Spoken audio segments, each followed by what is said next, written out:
উফ, তো ফাইনালি 240 টাকা দিছে। 240 টাকার জন্য 3-4 ঘন্টা, এই যে এখনও 3-4 ঘন্টা, সরি 2 ঘন্টা আমি এখানে দাঁড়াই আছি। 2 ঘন্টা ধরে আমি এখানে দাঁড়াই আছি। এই যে এখানে এখনও এই পর্যন্ত লাইন আছে। এখানে ঢুকতে ঢুকতে আমার খবর হয়ে গেছে একদম।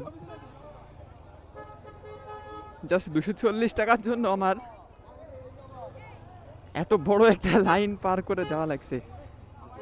এতক্ষণ ঠান্ডা লাগতেছিল, তবে এখানে যে অবস্থা ছিল আমি একদম ঘামাই গেছি। তো যাই হোক, 240 টাকা তো পাইছি। 130 টাকা খরচ করে এসে 240 টাকা।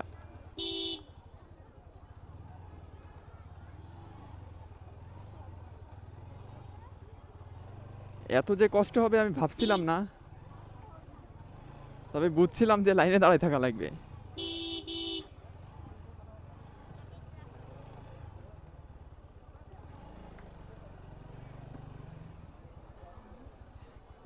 এখান থেকে উঠাই দেবো।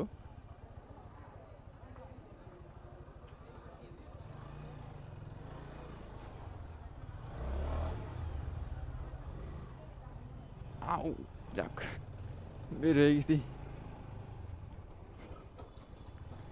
ভাবছিলাম এখন তো উঠবে না।